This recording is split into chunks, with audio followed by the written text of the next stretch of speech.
جو دکھ چین نہیں لینے دے رہے۔ تہجد ان دکھوں کو جڑ سے مٹانے کی طاقت رکھتی ہے۔ اللہ کہتا ہے کوئی مانگنے والا جو مانگے مجھ سے اور میں عطا کروں، تو جان لو تہجد رب سے کن کہلوانے کی طاقت رکھتی ہے۔ تم ان سرد راتوں میں جب اپنا گرم بستر چھوڑ اس کے سامنے اس کی سب سے لاڈلی عبادت تہجد کے لیے کھڑے ہوتے ہو، تو وہ تمہیں دیکھ رہا ہوتا ہے۔ یوں راتوں میں اٹھ اٹھ کر سجدوں کی توفیق ملنا یہ بے مطلب تو نہیں ہے۔ تہجد کے وقت آپ کی چھوٹی سی چھوٹی پکار بھی سیدھا عرش تک جاتی ہے۔ آدھی رات میں اٹھ کر ٹھنڈے پانی سے وضو کر کے اپنے تھر تھراتے ہوئے جسم اور کپ کپاتے ہوئے ہاتھوں کو ساتھ جائے نماز پہ کھڑے اپنے رب کے آگے تہجد ریز ہونے اور پھر اس سے گفتگو کرنے میں جو لطف ہے وہ دوسری کسی شے میں نہیں۔ نصیب کی لکیروں کو بدل دیتی ہیں تہجد کی دعائیں۔ تہجد تو اس نصیب سے بھی لڑ جاتی ہے جس کے سامنے تمہاری دعائیں بھی بے بس ہو جاتی ہیں۔ تہجد کی نماز اللہ نے بنائی ہی قبولیت کے لیے ہے۔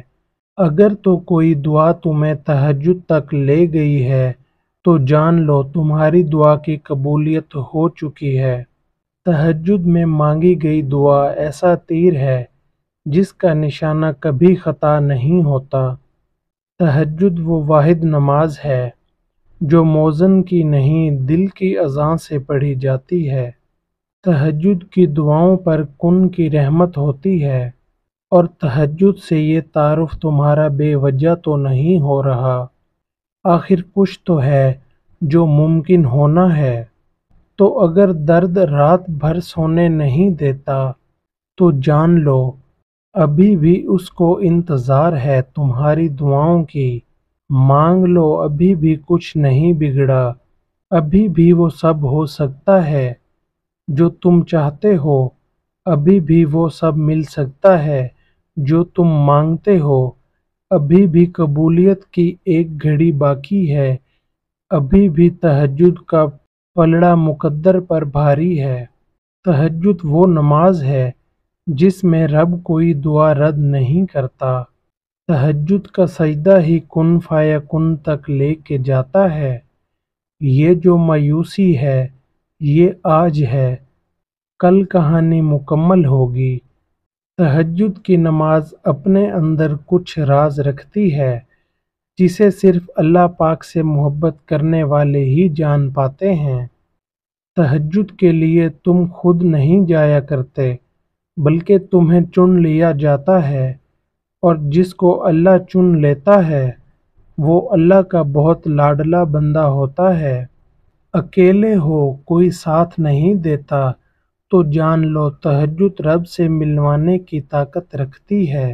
وہ دکھ جو رات بھر سونے نہیں دیتے ان کی مرہم تہجد میں موجود ہے، بس تم ڈھونڈو تو صحیح۔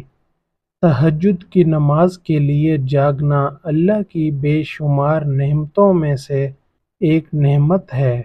تہجد تمہارے لیے اللہ سے کن کی سفارش کرتی ہے۔ تہجد نصیب والوں کو نصیب ہوتی ہے اور نصیب کو چار چاند لگانے کی طاقت رکھتی ہے۔ تہجد کے لیے بلاوا فرش سے نہیں عرش سے آتا ہے۔ تہجد کا سجدہ اسے ہی نصیب ہوتا ہے جسے رب چاہتا ہے۔ تم اجالوں کے خالق کو تہجد کی تاریکیوں میں مناؤ، پھر دیکھنا وہ تمہیں بھی معجزوں کی صبح عطا کر کے راضی کر دے گا۔ تہجد کا خاموش سجدہ اور زار زار بہتے ہوئے آنسو کو وہ بھی ضائع نہیں کرتا۔ جب بھی گزارش لاڈلی عبادت میں کی جائے تو لاڈلے کی دعا کہاں ادھوری رہ سکتی ہے۔ کائنات جو بھی کہے پھر وہ ہو کر رہتا ہے جو اس کا بندہ اس سے مانگ لیتا ہے۔ تمہاری تہجد کی دعائیں اللہ تک پہنچ گئی ہیں، اب تمہیں صبر کا پہلو تھامے رکھنا ہے، کیونکہ اب جو ہوگا وہ معجزہ ہوگا۔ تہجد کی سب سے بڑی طاقت یہ ہے کہ تہجد تمہارے دل کو اللہ کی طرف موڑ دیتی ہے، پھر انسان کی طلب نہیں جگاتی، پھر اللہ سے ملاقات کی طلب سونے نہیں دیتی، پھر بس اللہ سے محبت ہو جاتی ہے، بے پناہ محبت۔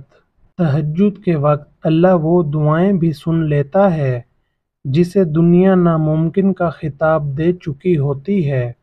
دعائیں جب قبولیت کے لیے اللہ کے روبرو ترتیب سے کھڑی ہوتی ہیں تو تہجد کی دعائیں سب سے پہلی صف میں ہوتی ہیں، وہ صف جسے اللہ نے سب سے پہلے اپنے کن سے نوازنا ہوتا ہے۔ جب اللہ تمہاری کہانی بدلنا چاہتا ہے تب وہ تمہیں تہجد سے نوازتا ہے۔ جو دکھ چین نہیں لینے دے رہے، تہجد ان دکھوں کو جڑ سے مٹانے کی طاقت رکھتی ہے۔